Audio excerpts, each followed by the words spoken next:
How can you be a It doctor? must be really cool What discovering are some of the something. possible What's involved in public health? How's as a being a career? military I don't know doctor if I could different even from stomach being Fit with conventional medicine. I could be a really good doctor. A doctor whose patients are dead? What can a dead person tell you? Well, if you wonder about how the patient tells his tale because the patient is dead, they do tell their tale. They tell their tale very dramatically. They tell it with their injuries, or they tell it by the absence of particular injuries, or by the patterns of their injuries, or by the circumstances surrounding their deaths. So they do speak to us. They speak to us in a different way. We know a lot about this person, a wrench. We just don't know who he is.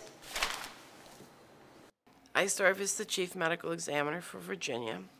I examine people who die a sudden, unexpected, or violent death in order to sort out why they died and the circumstances under which they died. Physicians are always respectful of their patients, and if they aren't, they should be, whether they're dead or alive. To us, you know, they may be dead, and that's a major differential for everybody outside, but it's not for us. This is still our patient. And we would expect from our staff and from ourselves the same degree of respect towards any patient who comes through here, any dead body, that we would if it was a living person. But families have a lot of questions, and they expect them to be answered. After all, you've taken charge of their person, you've not asked their permission, you have brought them into a strange place, you've said, you know, you may not have your person back till today or tomorrow maybe, and they expect to have some answers. The postmortem exam is a really complete physical. I think of it as an internal and external physical. Now, if you were to go and see your friendly local physician, he would examine you on your outside surfaces and make his diagnoses based on physical findings that we see on the outside surfaces of bodies. The forensic pathologist does an internal examination as well, so he gets to look at all those structures that the treating physician can only hope to see indirectly.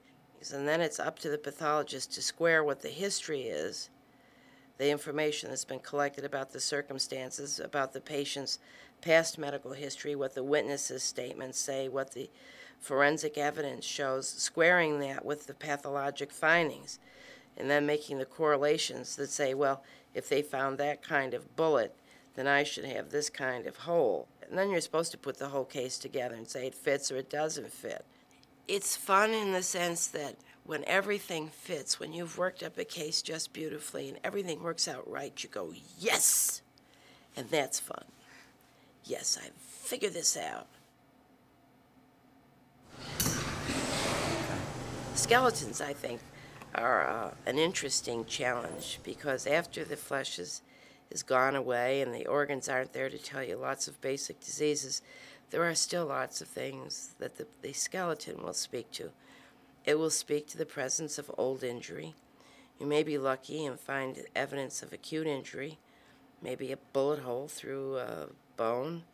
And if there's a bullet hole through the bone and there's metal at the edges, and you recover that metal, you may find out about the type of bullet.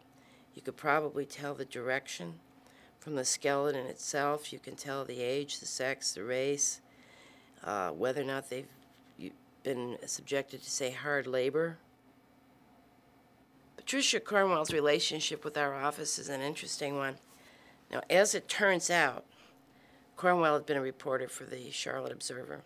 She was the only person in our whole office who had ever used a computer. So she came in and worked with the programmers and developed our first computer system. People ask me if I have a connection with Patricia Cornwell's books. Well, I do in the sense that while she was here, she would observe all of us. The relationship, I think, mostly is the work and probably the terms of art, like body of evidence, postmortem, all that remains. Those are terms of art within our profession. So she would hear those. As far as the physical resemblance, I don't think so, because Kay Scarpetta is blonde, blue-eyed, and 110, and I haven't been 110 since I was 12, so.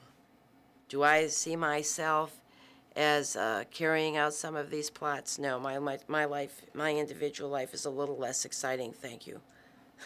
Thank you. Thank you very much.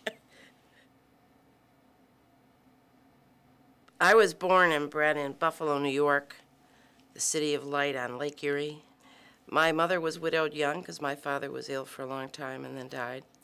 So we were a family of 3 women who were liberated long before lib, and went to school together.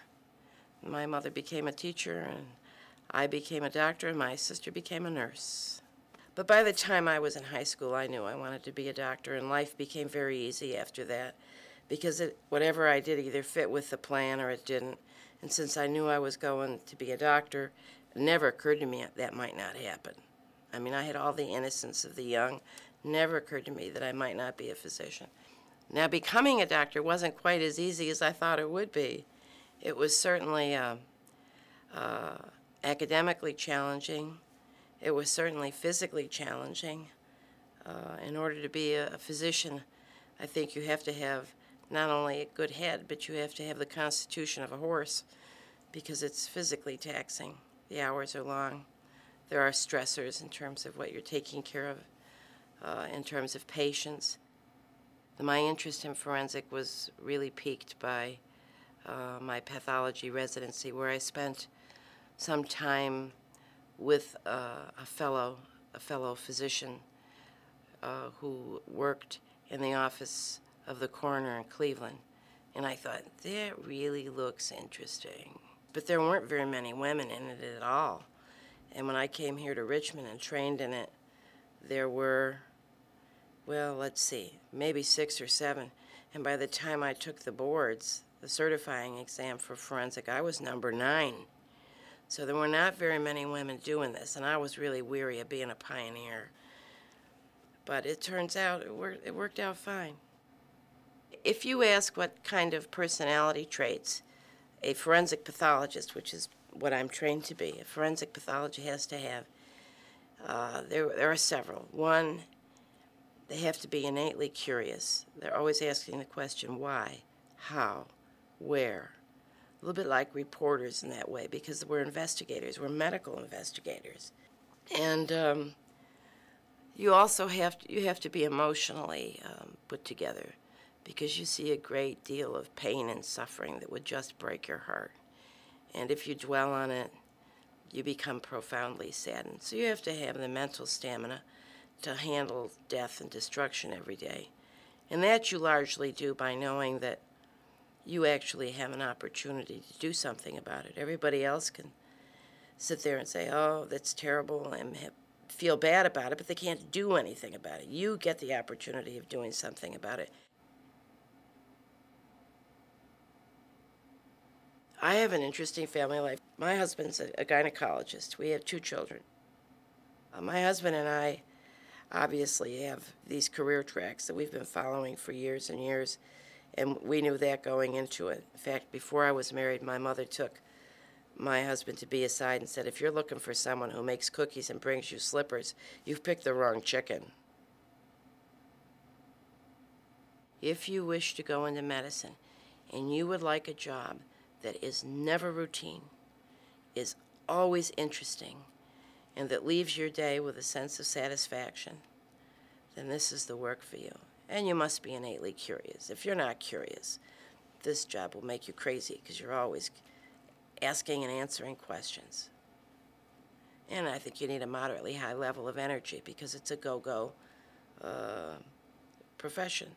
You get to go places. I mean, I've been under trains and on top of trains and on bridges and all sorts of incredible places that I would never get to see unless I were investigating a particular type of death. You know, we see a great deal of pain and suffering, but we have to get into the mode of helping, because what the patient doesn't need is he doesn't need for us to weep and wail. He doesn't need our sympathy at the moment. What he needs is our skill. So we go into the skill mode. What is it that I can do to help this patient? Dead or alive? That's the mode of the physician. Otherwise, we'd all just go sit in a corner and feel bad. When you do what I do, you become aware of how tenuous life is. But for a moment of inattention, but for a moment of someone else's inattention, your life and the life of your loved ones can be totally upended.